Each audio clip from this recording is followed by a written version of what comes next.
दोस्तों बहुत बहुत स्वागत करता हूं आप सभी का। क्या आप सभी को मालूम है कि भारत और अमेरिका के बीच एक खास अंतर क्या है? अमेरिका दुनिया का सबसे पुराना लोकतंत्र माना जाता है, जबकि भारत दुनिया का सबसे बड़ा लोकतंत्र माना जाता है। हालांकि हमारे देश में लोकतंत्र भी खतरे में आ चुका है। लोकतंत्र के चार स्तंभ होते हैं: सरकार, मीडिया, जुडिशरी और संसद। इन चारों स्तंभों को अगर आप बारीकी से अध्ययन करेंगे तो आपको पता चल जाएगा कि हमारे देश का लोकतंत्र कितना मजबूत है। दोस्तों, मैं अमेरिका और भारत की बात क्यों कर रहा हूँ?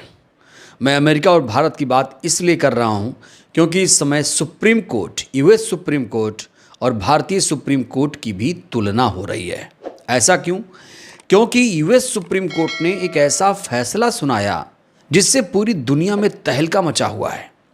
यूएस सुप्रीम कोर्ट ने अपने देश के राष्ट्रपति डोनाल्ड ट्रंप के उस फैसले को पलट दिया जिस फैसले पर डोनाल्ड ट्रंप को बहुत ज्यादा गुमान था।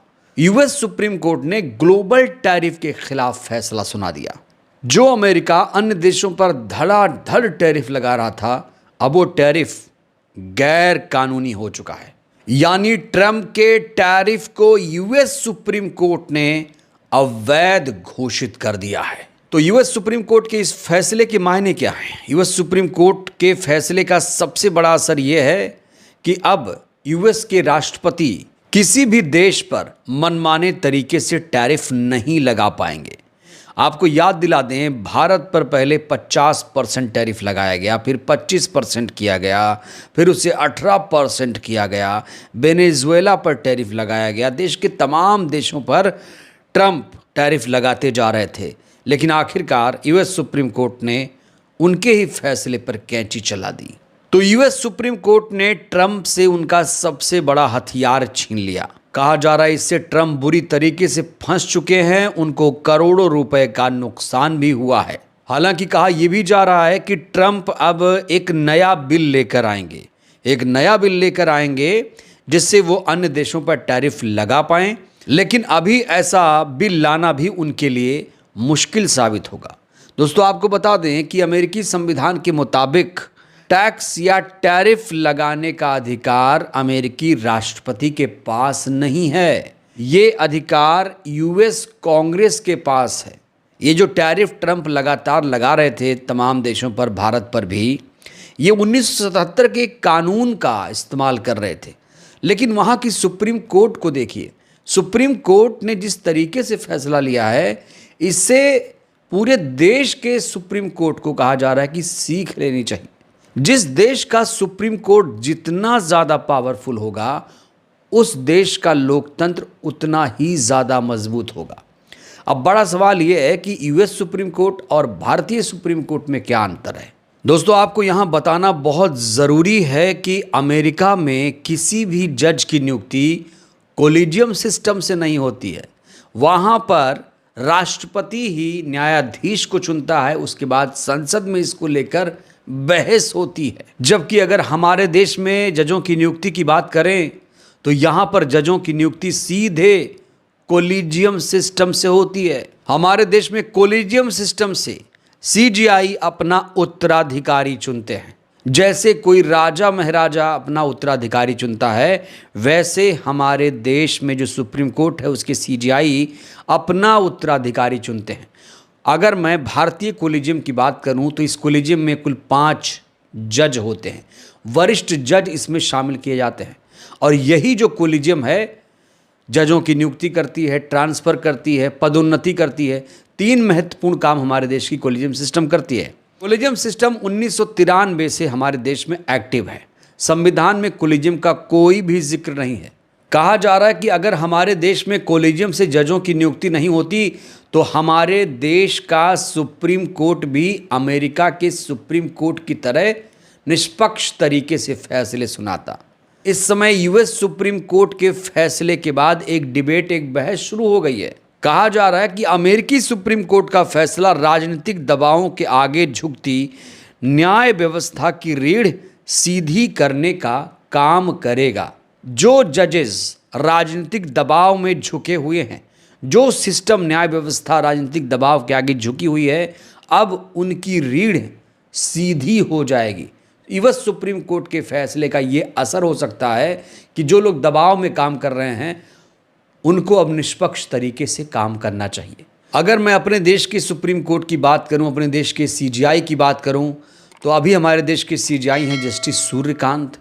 सूर्यकांत साहब जब सीजेआई बने तो उन्होंने कसम ली, शपथ ली कि अब तारीख पे तारीख वाली धारणा जो है अब नहीं चलेगी, ये प्रथा खत्म होगी। इस समय सुप्रीम कोर्ट में 95,000 से ज़्यादा केसेस पेंडिंग में पड़े हुए हैं। हालांकि इस समय सीजेआई सूर्यकांत काफ़ी ज़्यादा सख्त नज़र आ रहे हैं। अभी फ्रीवीज़ के केस पर उन्होंने फैसला सुनाया और जो मोदी सरकार है उसको फटकार भी लगाई। उन्होंने कहा कि ये खैरात बांटना बंद करो, लोगों को रोज़गार दो, तभी देश के लोग आत्मनिर्भर हो पाएंगे। हमारे देश में आज भी 80 करोड़ लोग ऐसे हैं जो 5 किलो राशन पर निर्भर हैं। अगर ये हमेशा 5 किलो राशन पर निर्भर रहेंगे तो क्या हमारा देश विकसित हो पाएगा? नहीं हो पाएगा। सुप्रीम कोर्ट से, किसी भी अदालत से ये उम्मीद की जाती है कि वो हमेशा फैसला सुनाए, ना कि वो टिप्पणी करे, सुझाव दे, आलोचना करे। कोर्टों का काम है सिर्फ फैसला सुनाना। और यूएस सुप्रीम कोर्ट ने जिस तरीके से फैसला सुनाया है, अपने ही राष्ट्रपति के खिलाफ फैसला दिया है, ये एक ऐतिहासिक निर्णय है। दोस्तों, आपको ये भी बता दें कि हमारे देश में भी ऐसा हो चुका है। इलाहाबाद हाई कोर्ट ने प्रधानमंत्री की योग्यता भी रद्द कर दी थी, याद है ना आपको। इंदिरा गांधी के चुनाव लड़ने पर रोक लगा दी थी, उनकी सदस्यता भी रद्द कर दी थी, योग्यता भी रद्द कर दी थी। और ये हमारे देश में हो चुका है। हमारे देश की अदालतें चाहें तो क्या कुछ नहीं कर सकती हैं। आज अगर वो चाहें तो अभी बैलेट पेपर से चुनाव हो सकता है। आज अगर वो चाहें तो हर देश के हर एक कोर्ट में बाबा साहेब की मूर्ति लग जाएगी। आज अगर वो चाहें तो हमारे देश से नफरत की राजनीति खत्म हो जाएगी। और हमारा देश सही मायने में विश्व गुरु तभी बनेगा जब हमारे देश से नफरत की राजनीति और राजनीति में धर्म का इस्तेमाल खत्म हो जाएगा।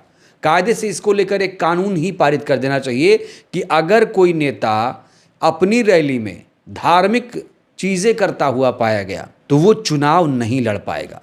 अगर ये कानून बन जाए तो फिर हमारे देश को विकसित होने में, विश्व गुरु बनने में कोई दुनिया की ताकत नहीं रोक सकती। सुप्रीम कोर्ट के पास पावर है। सुप्रीम कोर्ट चाहे तो क्या नहीं कर सकता है, लेकिन उन तमाम पावर्स का इस्तेमाल सुप्रीम कोर्ट कब करेगा, ये बड़ा सवाल है। देश की एक बहुत बड़ी आबादी सरकार से खुश नहीं है। लोग त्राहिमाम कर रहे हैं। बेरोजगारी, महंगाई, गरीबी, भ्रष्टाचार से लोग त्रस्त हैं। लेकिन टीवी मीडिया सरकार का भोंपू बना हुआ है, जिससे सही तरीके से चीज़ें जनता के सामने नहीं आ पाती हैं।